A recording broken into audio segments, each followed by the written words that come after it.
menjadi salah satu nama surat di dalam Al-Quran, yaitu Al-Lahab. Dia dengan istrinya senantiasa merongrong perjuangan Nabi Muhammad SAW. Berulang kali dia ingin membunuh ponakannya itu.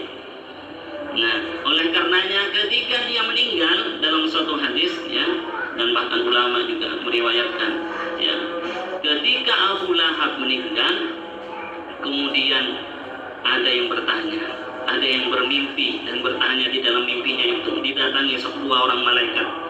Apakah benar Abu Lahab itu disiksa? Ternyata oleh Allah ditampakkan, ternyata Abu Lahab ngomong pada saat itu ketika bermimpi, iya saya disiksa, setiap hari disiksa, kecuali hari Senin. Kenapa Abu Lahab?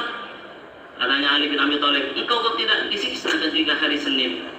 Ya, karena dulu ketika dia lahir saya merayakan atas kelahirannya. Nah, karena dia memuliakan, mengagungkan atas kelahiran Nabi besar Muhammad SAW, maka Allah meliburkan siksanya hanya untuk hari Senin saja. Nah, kalau kita sebagai umatnya tidak merayakan kelahiran Nabi kita Muhammad SAW, terus apa jasa kita? Apa yang harus kita berikan penghormatan kepada Nabi kita Muhammad SAW? Kalau anak kita yang kita miliki, anak-anak kita melihat ya ulang tahun, kita rayakan besar-besaran, undang tetangga macam-macam, kuenya macam-macam. Ketika ditanya, apakah kamu tahu anak kamu ini akan menjadi orang soleh atau durhaka nanti kepada kamu? Tidak tahu. Kenapa kamu kok merayakan ulang tahun? Ya yang penting senang, yang penting senang. Nah, ketika ada orang yang tidak senang dengan acara maulid, berarti dia tidak senang dengan kehadirannya Nabi kita Muhammad SAW. Jadi tidak usah ditanya, ya bulan maulid, terus mau merayakan maulid atau tidak. Nah, kita sebagai umatnya harus mencintai Rasulullah SAW. Ini malam yang sangat agung. Kita bersyukur pada saat ini masih diberi kesempatan oleh Allah Subhanahu Wa Taala memberikan penghormatan dengan mengadakan acara maulid, membaca maulid tiba. Ya, di dalam maulid tiba tadi disebutkan ada Ibnu Atha Al-Yasa. Jadi seorang pendeta dulu ketika diajari oleh ayahnya, pendeta ini ahli kitab, diajari ada satu halaman yang tidak diajari oleh ayahnya, ditutup. Kenapa ini kok tidak diajari? 49 langsung naik ke 51. 50 tidak diajari. Ketika sudah ayahnya meninggal, dibukalah kotaknya. Ada kotak satu lembar itu disembunyikan. Dibuka, ketika dibuka dilihat, ternyata ada cerita bahwasanya di situ lahir Nabi Muhammad SAW. Mauliduhu di Mekah katanya.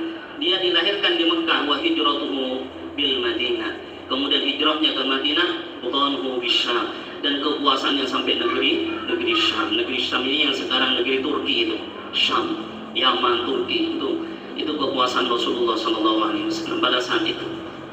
Ya. Nah, ini informasi-informasi tentang kelahiran Nabi Muhammad SAW itu sudah ada sebelum beliau lahir.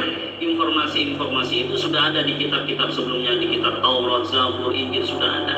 Nah, kita bersyukur ya hidup di zaman ini, ditakdirkan oleh Allah dilahirkan untuk hidup menjadi umat Nabi Muhammad SAW, karena kuntum khairu ummah, kalian itu adalah sebaik-baik umat. Kita ini dilahirkan, tidak ada yang request minta, ya Allah saya terlahir di zaman Nabi Musa, tiba-tiba lahir di Nabi Musa. Kita bersyukur ya karena kita ditakdirkan hidup, dilahirkan hidup di zamannya dan menjadi umatnya Nabi Muhammad SAW. Mudah-mudahan pada malam hari ini ya dengan pembacaan maulid tiba, salawat ya, yang kita haturkan kepada Nabi kita Muhammad SAW, senantiasa memberikan kecintaan kita yang lebih kokoh lagi, lebih cinta lagi kepada Nabi-Nya. Man shalla alayya salatan wahidatan sallallahu alaihi asyra. Barang siapa yang bersalawat kepadaku dengan satu salawat, maka Allah akan membalasnya dengan 10 kali lipat. Allahumma salli ala Sayyidina Muhammad, Allahumma salli ala Sayyidina Muhammad, Allahumma salli ala Sayyidina Muhammad. Demikianlah Bapak Ibu yang dapat kami sampaikan, kurang lebihnya mohon maaf. Kita tutup bersama-sama dengan membaca doa kafaratul majlis. Subhanakallahumma wa bihamdika asyhadu